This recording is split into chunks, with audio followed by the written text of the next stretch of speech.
Hi guys. Hi guys. Hey guys. Hey guys. Hey guys. Welcome back to my channel. Welcome back to my channel. Welcome back to my channel. Welcome back to my channel. This is your girl Nicole. You know this is your girl Nicole. This is your girl Nicole. Your self-proclaimed life encourager. Self-proclaimed life encourager.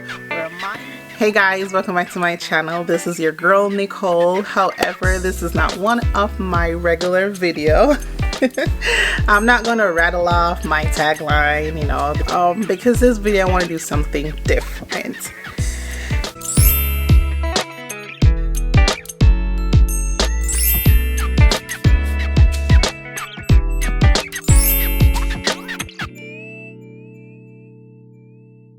It's taken me a while to do this video, to just talk about my why and my reasoning for this YouTube channel.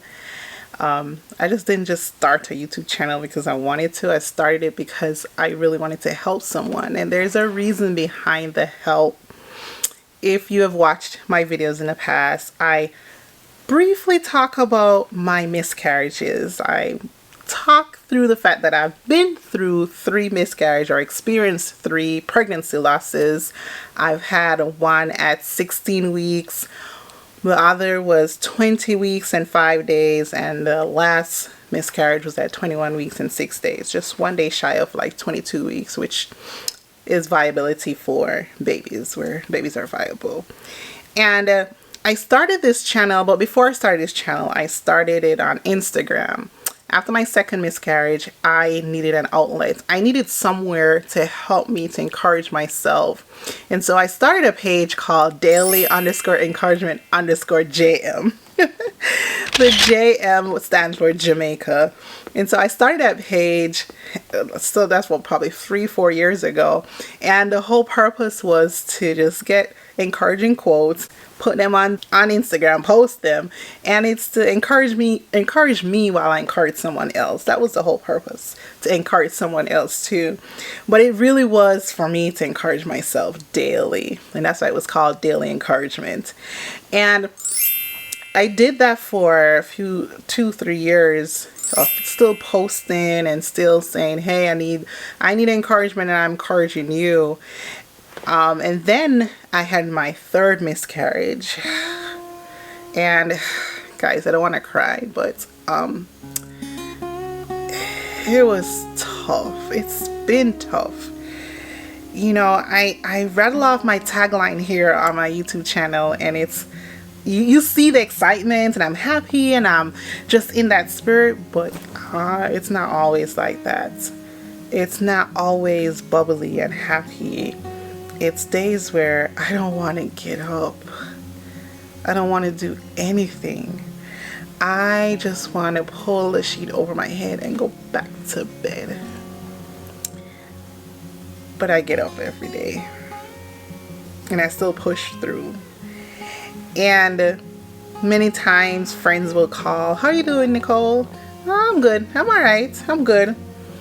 There are a few friends that will call me, and I will tell them I'm not good today. I'm not good. And I think as females, we tend not to, or as human beings, I don't want to say females only, we tend not to tell people, no, today is really bad. I can't today. But I find myself just doing that more recently. My husband get most of it, because he will know that I'm not doing good today. He can tell when I'm not doing good. He can tell my whole mood changes. Poor guy, he got to deal with me 24/7. But the exterior world don't really know. I still show up for work. I still be that boss lady at work. I still come in every morning at work, just giving my best. And that's why I started to give my best to myself first before I go out in the world. That's why I do my morning routine. You know, I share that with you guys on here a lot. I do that first because I have to take care of myself first before I can go out there and take care of the world, if you want to say it. But going through those miscarriages were just horrific, devastating, and they were something I'll never forget.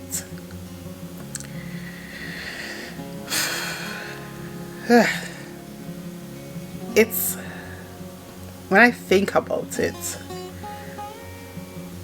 it gives me chills. It gives me, just get me to a mode where I can't imagine, and why, and why. I don't want to cry, guys. But I encouraged myself out of it, and I did that by focusing on my faith, focusing on Christ. And you might say, but how you think God is still there with you? Was he there when you were going through these miscarriages? And to be honest with you, when I was going through them, I was mad at him. I was like, God, I serve you so long. I know how good you are, and you still let this happen? I was mad. I was livid.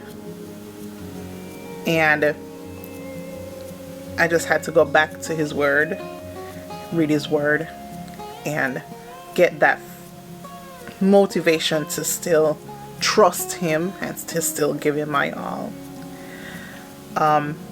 You know, when you get pregnant, for those who have experienced it, and I'm trying to be very tactful here.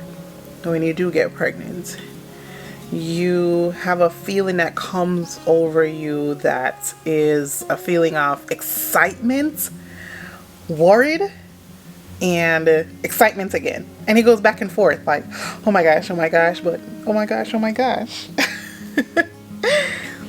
And for some of us, well, I know for myself, when I first found out I was pregnant, each time I was planning my child next 18 years of that child's life.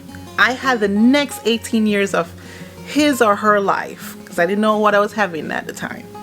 When you first found out that you're pregnant, I was planning their lives. I know what school I wanted to send them.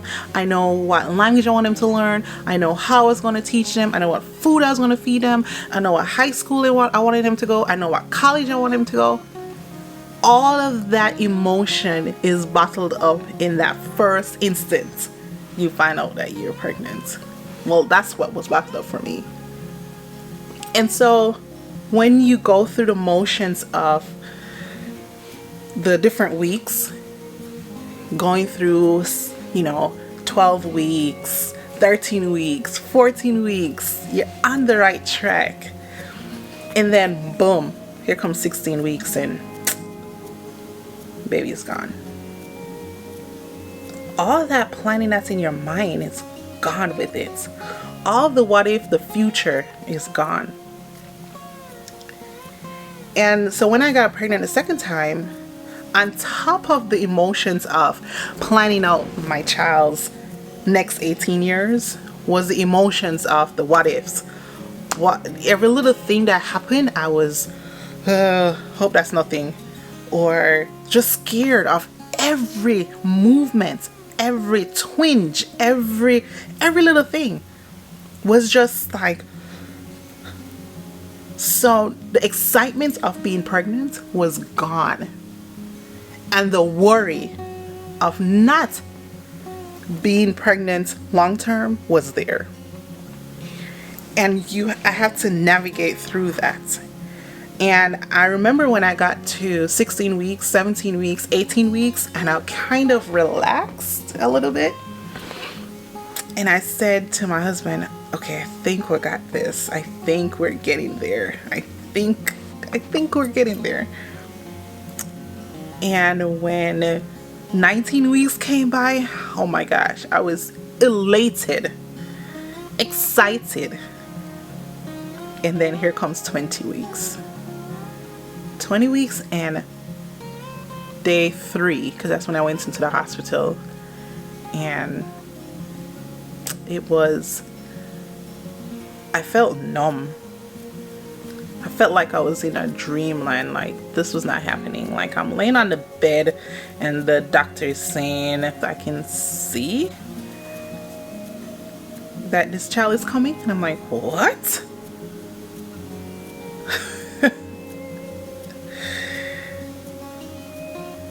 I mean, I think I'm still numb to it to this day. Like it didn't happen, although I know it happened. And so after that pregnancy, which was the hardest of all three, they were all difficult to go through, but that one was the most difficult one. And there was a lot of reasons why it was difficult, and I'll say that for another video. But after I got pregnant the third time and we passed the 20 weeks, I was excited but had reservation.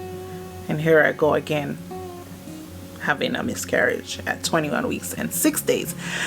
The doctors said to me, Mrs. Gordon, if I do not take this child, you will not live.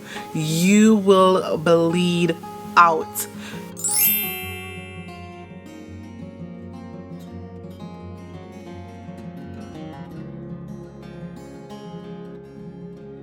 I remember saying, well, so it's either me or the child. It's either me, you know. Can you save both of us? And the doctor said, Mrs. Gordon, I need to do this or else you will not survive.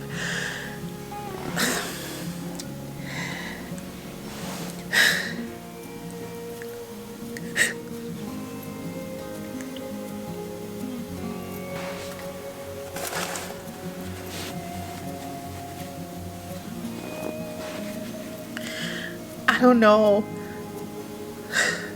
if I truly heard what she said when she said that she had to take the child or else I'll die. I almost felt like I was saying, well, I'll die. I have to live in order for the child to live, right? But I almost felt like I was saying, well, let me die, but save this child. Don't take him. Don't take her. I was having a girl the third time. And that's how I think I felt like.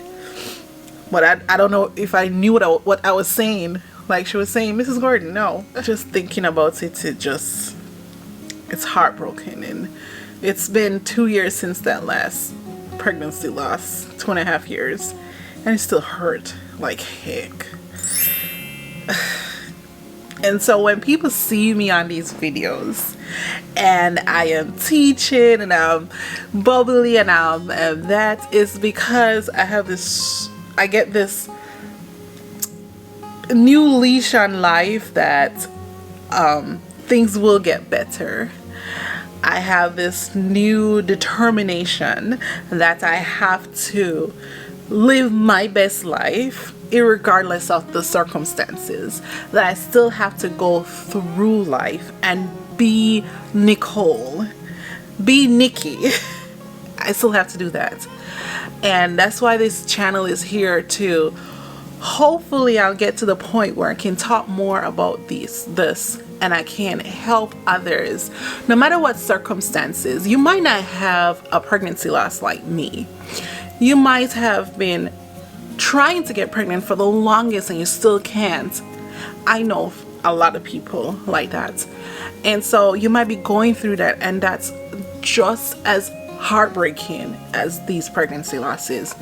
Or you might be going through the fact that you lost something else. You lost something else in your life, or someone else I should say in your life, and it's just difficult. And so my channel is here to help you to focus on these goal setting areas in your life so you can focus on that and get better at that so you can serve others. So if you become the best version of you, you can help others to become the best version of yourself, of themselves I should say. And so that's why I'm doing this channel. I really want also though to have the space to talk freely and talk openly about our things that we're going through without saying, you know, in a people business, like we're saying in Jamaica.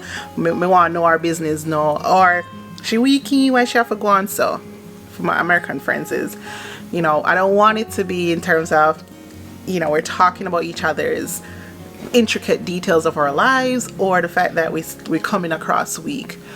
But So what? So what if we're coming across weak? I know that some days I just don't feel like it, and I feel like I am the weakest person ever and I don't want to do it, and that should be okay. Nobody should really look down on the fact that I can't today. I really can't, and there's a reason why.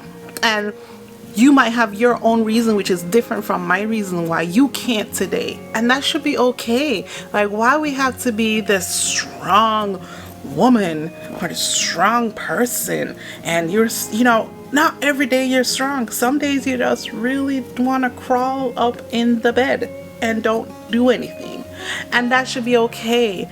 And another thing is, me in corporate America, that was really hard for me to. After all these miscarriages, I got 6 weeks off from work.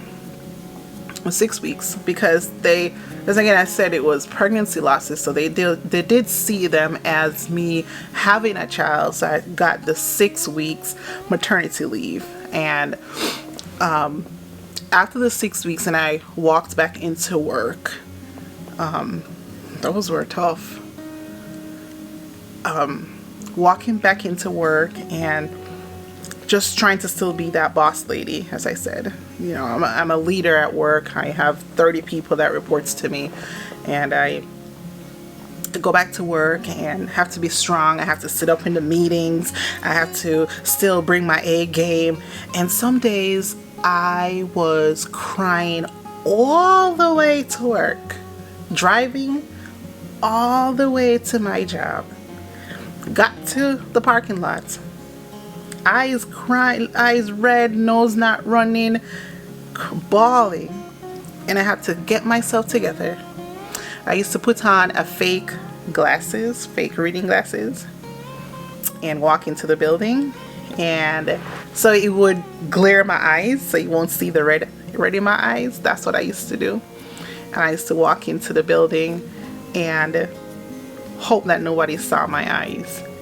And I used to run into the bathroom, wash my face, put on back the fake glasses, and boss up and walk into the building or walk into my office area, and still show up and show out to be the leader that I was and the leader that I am. And I wish there were some times when I could just turn my car back around and go home. But one, I didn't have the time at work. I already took 6 weeks off at work, so I had to show up. I mean, I had vacation time and I could take it, but then I still had to show up for work. And again, the reason why I'm doing this video is to open up the communication, open up and talk about it. As women, we need to talk about things that are preventing us from being that best version of us. And I'm saying it from a standpoint of the fact that we're not always strong. There's some of us that are really not strong in terms of we're going through some stuff, but we're showing up like we're strong, and that just hurts us more. It's like, you need to talk, you need to have that outlet. I go to a therapist. For the longest I used to call her my grief counselor because I didn't want to say therapist, but I have a therapist that I talk to occasionally. Now I talk to her occasionally. Back in the days, I had a standing meeting with her. I was talking to her, but now I'm in a much better spot, and I can talk to her occasionally, and I still call upon her. As a matter of fact, I think I have a meeting with her in the next 2 weeks because I'm still going through some stuff, right? But anyways, without making this video any longer, this is just the first part of me just talking openly about what's going on with me, your self-proclaimed life encourager. Is that I am still going through my emotions of these losses, and trying to be that best version of me does help me on a daily basis, and I'm still striving for that. However, there are times when I'm not at the best version of myself. There are times when I am just weak and I want to just sleep and I want to just cry cry my eyes out, and I want to tell you that it's okay. It's okay if you feel like that. It's okay if you feel like you don't want to and you can't. My only advice is don't stay in that state of down. Feel like that in the moment and try your best to get out of it and become that best version of you. That is why I do my videos. It's to help you to get out of that funk at times, because we all going to go through it, but how do we get out of it? And then we have the tools to utilize when we get back into the funk for whatever reason, whatever circumstances come our way, and we get back into that downward spiral. Here are some tools. Here are the 6 goal setting areas that you can hone into that can get you out of that. That's what I've been using for the last 2.5 years, or actually for the last 7 years, since I've been going through these up and down emotions of being pregnant and happy, and then not being pregnant and just devastated. That's what I've been using. So I hope you got something from this video. Again, this is not my typical video that I would share with you guys, but I just think it was time to talk a little bit about what I have been through and a little bit about how I'm doing so far. I'm doing okay, but there's days when I'm not okay, but I'm working through it. Alright guys, thank you. I'll see you next video when I am myself again, my self-proclaimed life encourager. I'll see you then. Bye guys.